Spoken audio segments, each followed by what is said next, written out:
The digital beep slices through my dreams, sharp, relentless. Beep, beep, beep. Access denied. I jolt awake. My bedside clock glows 8:15 a.m., Saturday, in Austin. Sunlight cuts through my blinds in dusty stripes.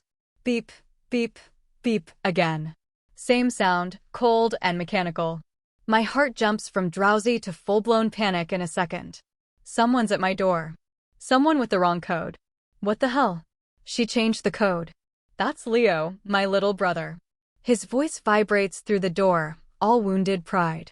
I sit up, sheets twisted around my legs. Last night, I deleted their codes from my smart lock. 6 years of them waltzing in whenever enough. One tiny act of rebellion. Then comes the pounding. Not knocking, actual body slamming against wood. The frame shudders. Kira, open this door. My mom's voice, sharp as ever. This is your brother's house. Open up, Kira, or I'm breaking it down. Leo again, sounding like he means it. My hands shake as I grab my phone off the nightstand. I don't even think, I hit record. Evidence, protection, whatever. Something cold settles in my gut as I get out of bed. The floor is solid under my bare feet. My heart's hammering, but I force myself to breathe, slow and steady. 1, 2, 3. I slide the chain into place, unlock the deadbolt, and open the door just a crack, phone up, camera rolling. Leo almost falls back, mid-charge, shoulder cocked for another hit. Behind him, my mom, Cora, looks flawless in pressed slacks and a buttery blouse, even this early. She's clutching a fat manila folder. My dad hangs back by the elevator, eyes anywhere but on me. What are you doing? My voice barely makes it out. Cora scoffs, flicking invisible lint from her sleeve. Stop this. We're here to get the house ready. Leo needs you to sign these. She waves the folder around like a threat. I stare at them and suddenly I'm back at last night's dinner, Dad's birthday at Joe's, his favorite steakhouse. I remember every detail. Cora raising her wine glass, the chandelier light catching the rim, toasting, and to Leo, finally getting the asset he deserves to start his business. Silence. I'd looked up from my untouched steak. What asset? Cora laughed, a high, brittle sound. The condo, silly. You're just crashing here. It's always been for Leo. Everyone laughed, Uncle Frank, Sasha, even Dad, whose birthday it was. I just sat there, blood draining from my face, fork hanging in the air. My condo. The one I bought 6 years ago, paid for every month, the place that was supposed to be temporary until I moved to Chicago for grad school. The dream I gave up when Dad lost his job. And now they're here, expecting me to just hand it over. No. The word tumbles out, small but solid. Leo's face twists. What do you mean no? Something shifts in me. My shaking stops. I can breathe again. I stand up straighter and look him in the eye. I mean no. You can't come in and this isn't Leo's house. I shut the door and turn away. My desk is 10 feet off, the bottom drawer still open from last night when I scrambled for proof. I grab the stack of papers I'd pulled out after dinner. When I face the door again, I hold them up, deed, mortgage statements, 6 years of payments, all with my name. Kira Vance. This, I say, my voice trembling but clear, is my house. The look on their faces would almost be funny if it didn't hurt so much. Cora's mouth drops open in outrage. Leo is red as a stop sign. My dad finally looks at me, and I can't read his face. For a second, we all freeze. Then I slam the door.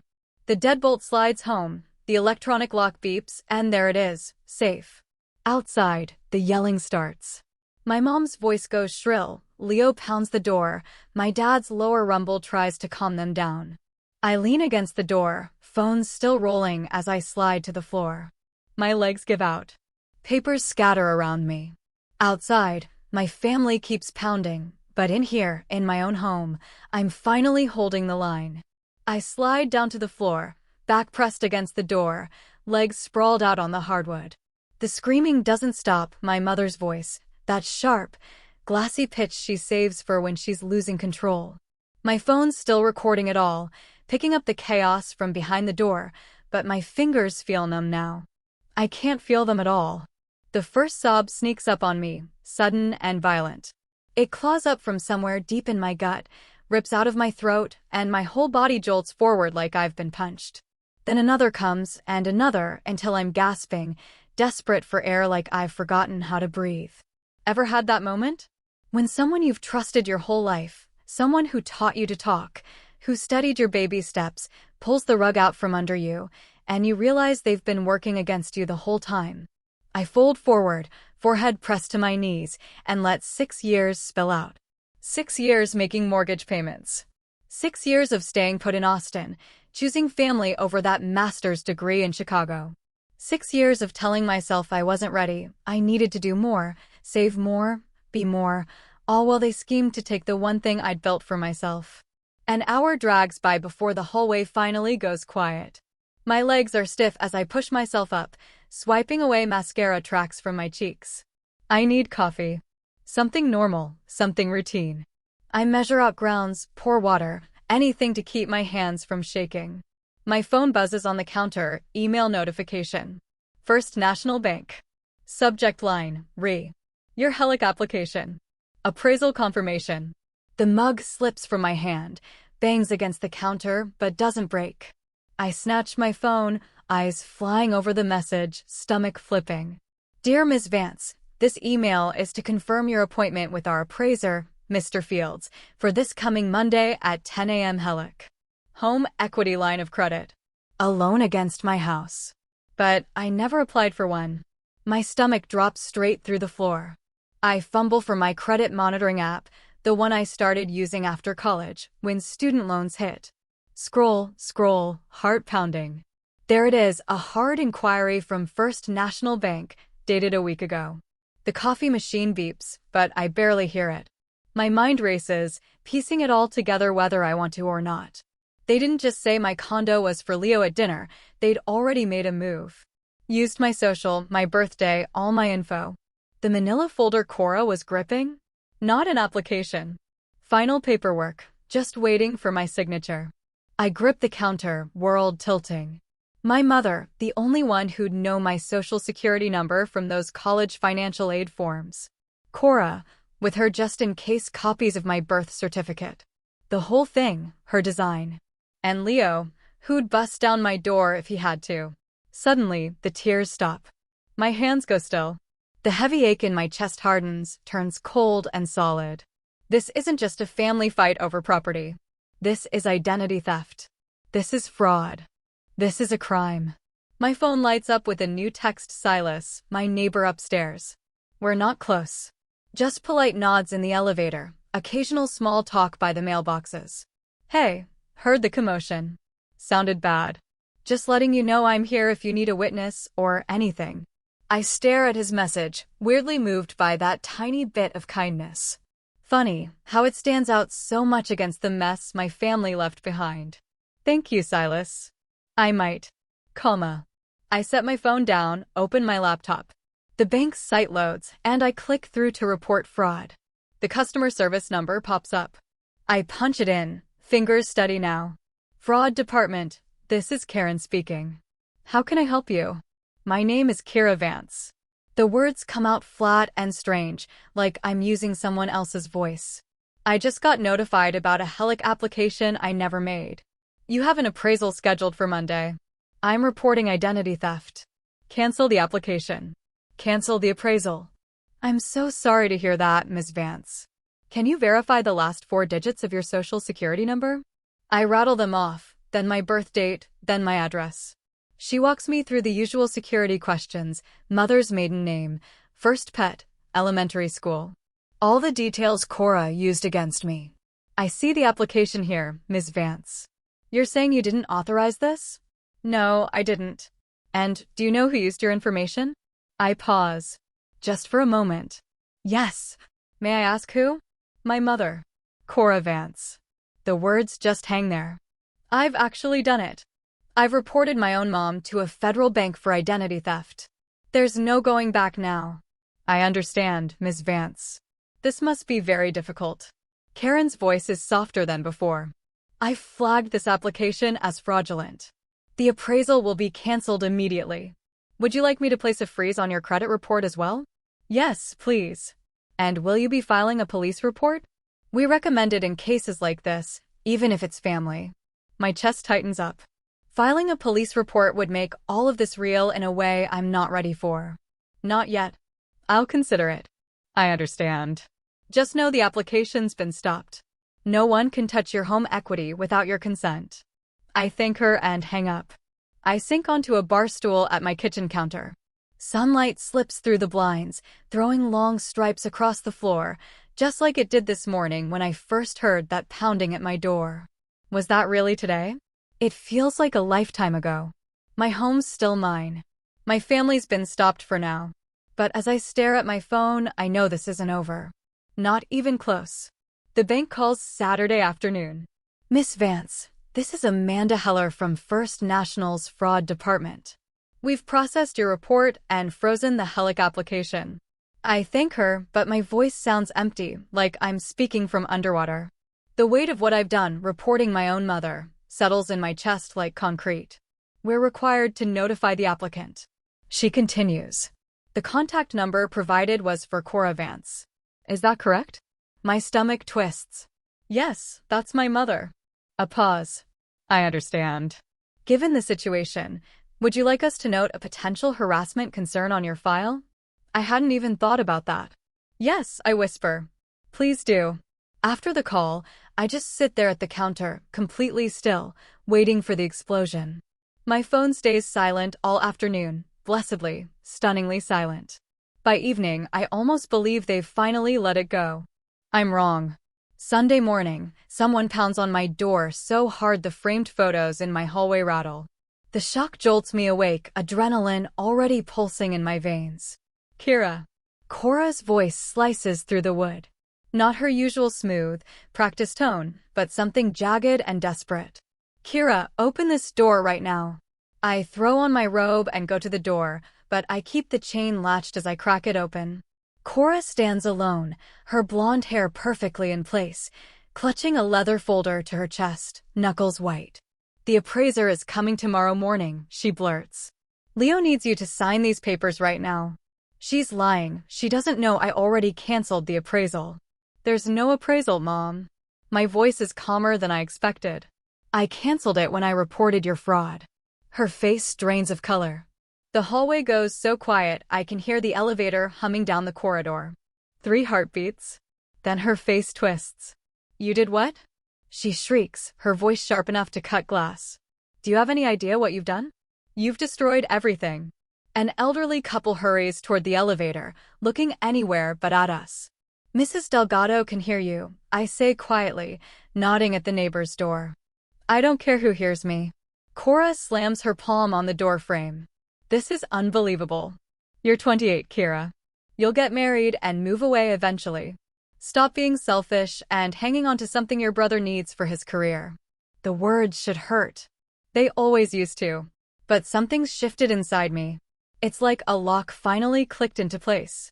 You taught me that family only matters when they need something from you, I tell her, still behind the chain. Lesson learned, Mom. Thanks. I shut the door as she starts yelling again. Her voice follows me back to the kitchen, but it already feels far away, like background noise from another apartment. An hour later, my phone buzzes. Leo has posted on Facebook, betrayed by my own flesh and blood. Some people would rather see their family fail than do the right thing. 6 likes. 3 comments, sympathetic, of course. I take a screenshot and save it in a folder I've labeled evidence. Monday morning brings a fresh punch. My phone pings a Google Business Review alert. Someone called Jay. Thompson just gave my interior design business a 1-star review. Unreliable designer. Deceitful. Mentally unstable. 5 minutes later, another one pops up on Yelp under a different name, but it's word for word identical. I spot Cora's favorite phrases right away. My hand is steady as I take screenshots of both. I don't panic. Instead, something icy settles in my chest, sharp, clear. They're not playing around anymore. Now it's not just emotional manipulation. They're coming after my job, my reputation. The phone rings. It's Aunt Marlene, my dad's sister, the only one in the family who ever dared to stand up to Cora.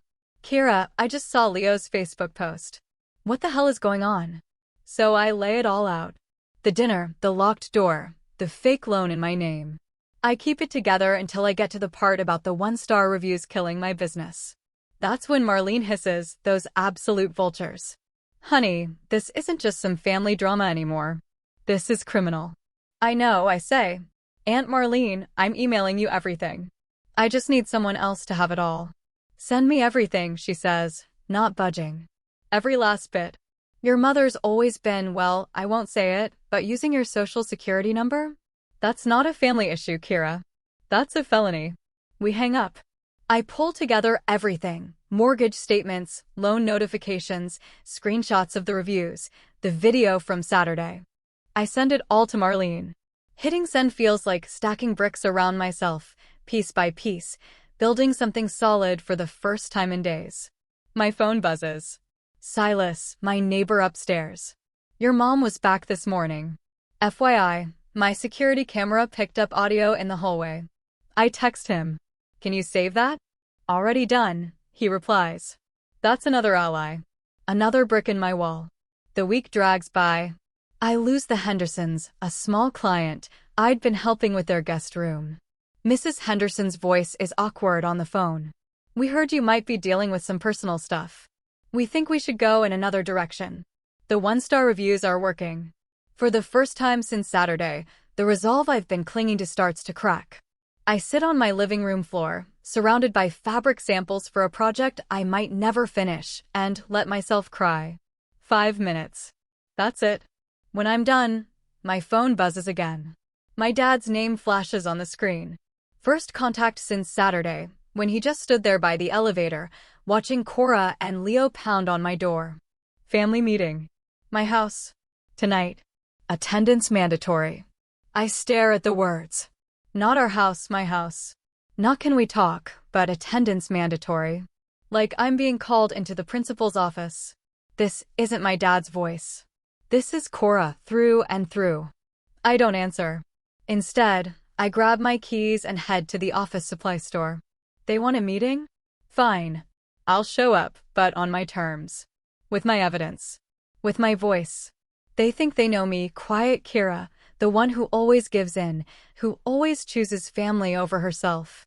They have no idea who I am now. Not since I changed the door code.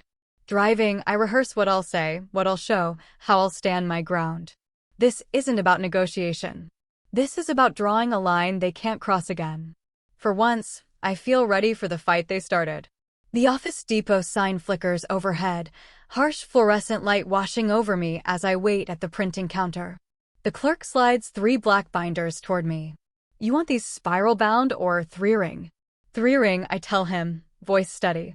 I might need to add more pages. Honestly, I hope I won't have to. I've got enough already. 6 years of mortgage statements, the deed with just my name, the fraudulent HELOC email, my credit report with the unauthorized inquiry, screenshots of Leo's Facebook rant, and those reviews trashing my business. Everything organized, just like I do for clients. Driving to my parents' house, the binders ride shotgun, silent witnesses.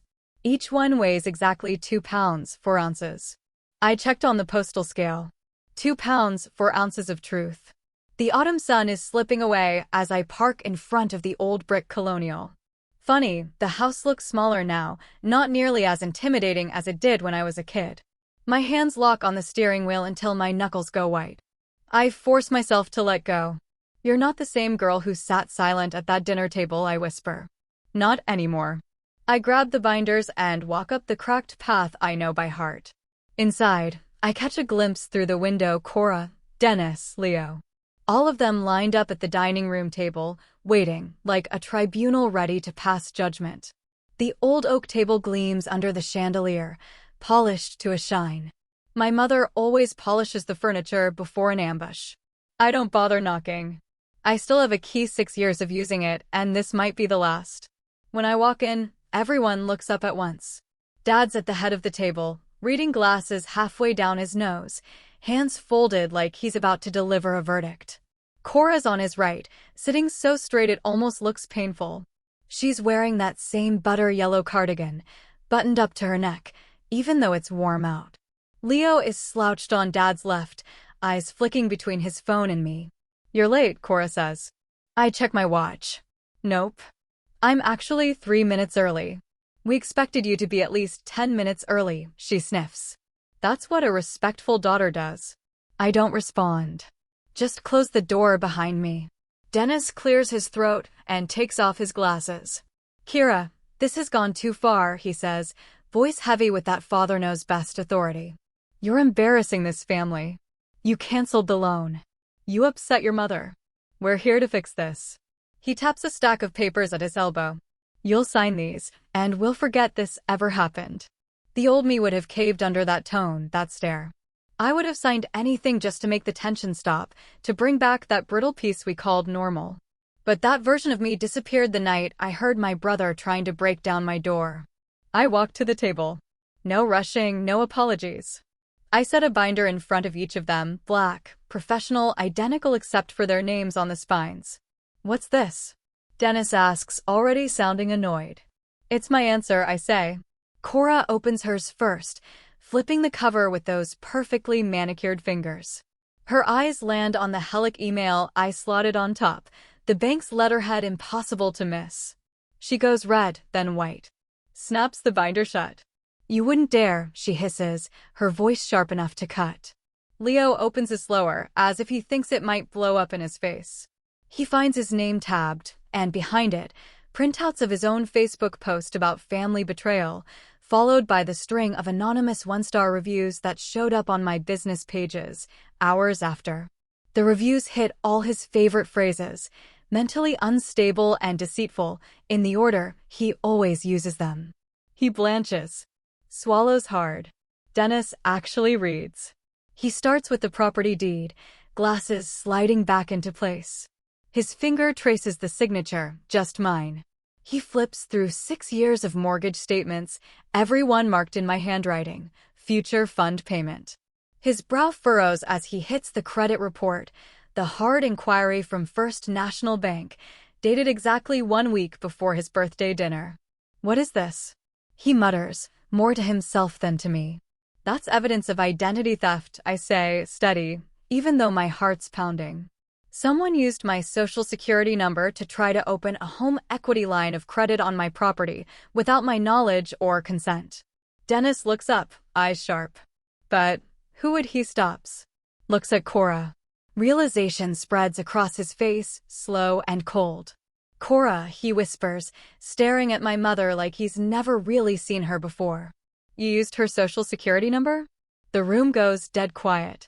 A car passes outside, headlights sliding across the wall like a searchlight. My mother doesn't apologize. Doesn't explain. She just erupts loud, angry sobs, nothing gentle about them. "He's your son," she shrieks, stabbing a finger at Leo. "We're going to lose everything." The words hang in the silence. Dad just stares at her, mouth open. Leo won't look at anyone. He hunches over, staring at the grain of the table like it holds the secret to disappearing.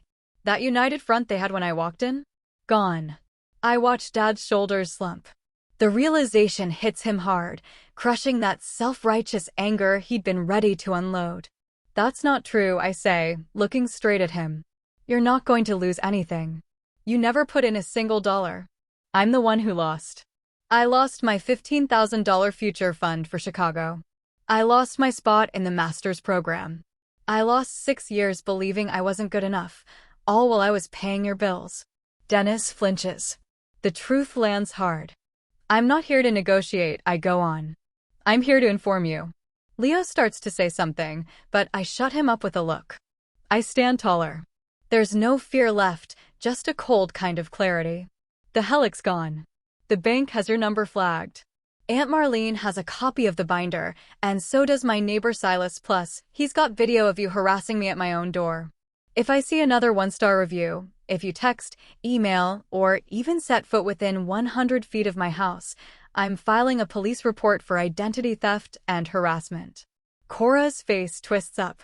"You ungrateful little..." She doesn't finish. My mom's mascara runs in streaming black lines.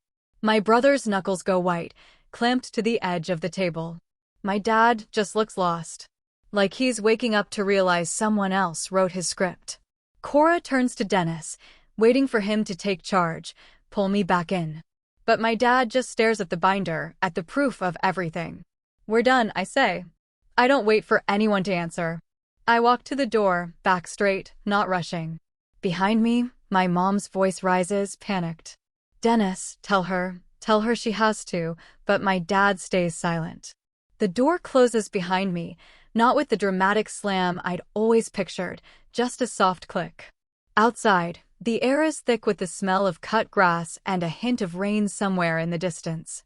I breathe it in deep. For the first time in 6 years, the tightness in my chest starts to let go. I leave the binders, the evidence, on the table and drive away. I don't look back. 3 months later, I'm frozen at my desk. The only movement is the blinking cursor on my screen. My Google business page, the one I poured 6 years into, now sits at a brutal 1.5 stars. It used to be 4.9 with 80 glowing reviews. Now, it's a wreck. I scroll. Unreliable. Unprofessional. Mentally unstable. Cancelled at the last minute. Every comment, whether anonymous or hiding behind a fake name, echoes my mother's voice, Leo's bitterness. They aren't just petty complaints, they're calculated, a full-on takedown. I fought back. God, I fought.